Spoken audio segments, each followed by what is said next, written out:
खबर इटावा से है, जहां पर थाना उसराहार क्षेत्र के अंतर्गत एक युवक द्वारा अपने पैर में गोली मारने की पुलिस को सूचना दी गई थी। पुलिस ने घटनास्थल पर जाकर जांच की तो पता चला कि युवक ने पुलिस को गुमराह करने के लिए घटना फर्जी लिखाई है। घटना के संबंध में एसपी इटावा संजय कुमार ने प्रेस वार्ता के दौरान बताया कि उसराहार क्षेत्र के अंतर्गत एक युवक द्वारा सूचना दी गई कि स्कॉर्पियो कार पर सवार 4 लोगों ने उसके पैर में गोली मार दी। जब अभियुक्त से पूछा गया तो उसने बताया कि हमें बिथुना से महिंद्रा एजेंसी से एक ट्रैक्टर लिया था, जिस पर फाइनेंस कराया था। फाइनेंस कंपनी की किस्तें जमा न करने के कारण ट्रैक्टर को एजेंसी पर खड़ा कर लिया था, जिससे नाराज होकर अभियुक्त ने एजेंसी मालिक को झूठा फंसाने के उद्देश्य से यह घटना रची। अभियुक्त के कब्जे से एक अवैध तमंचा, 315 बोर, एक खोखा कारतूस भी बरामद किया गया है। यह का एक निवासी है मनोज कुमार।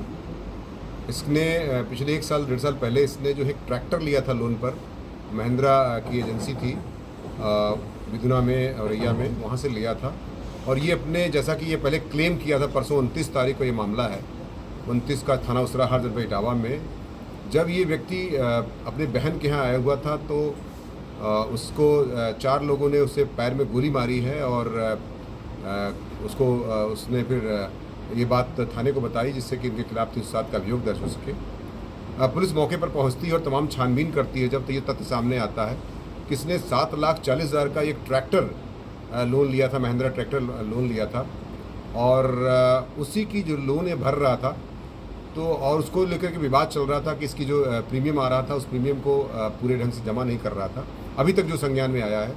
और एक मामला और आया है जिसमें कल्लू नाम का एक मुलजिम और जिसने बनाया था, उसकी घर की कोई लड़की जो है चली गई थी, जिसमें ये मुलजिम था, और इसका एक और भी मुलजिम था जिसके साथ वो लड़की गई थी। तो उसका भी एक मामला चल रहा था कि उसने मुकदमा मेरे खिलाफ लिखवा दिया था, कल्लू। तो इस प्रकार से 4 लोगों के खिलाफ इसने अभियोग दर्ज कराने के लिए एप्लीकेशन दिया था, जिसके आधार पर अभियोग दर्ज भी कर लिया गया था। लेकिन जब वास्तविक रूप से तफ्तीश की जाती है तो ये तथ्य सामने आता है कि इसने रंजिश, अपनी व्यक्तिगत रंजिश को सलटाने के लिए या बदला लेने की भावना से इस तरह का अभियोग दर्ज कराया है।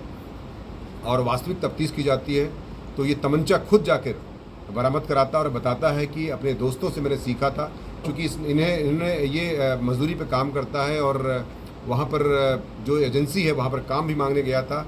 बाकी इसकी 2 दुश्मनियाँ थी, उसको दोस्तों से इसने सीखा कि कैसे इसको चरितार्थ किया जाए, कि अपने आप को गोली मार करके इनको फंसा दिया जाए। इसने फिर तमंचे को जो है नहर में फेंक दिया था, जहाँ से पुलिस ने पूरा वीडियोग्राफी करा के बरामद किया है, आपने देखा होगा।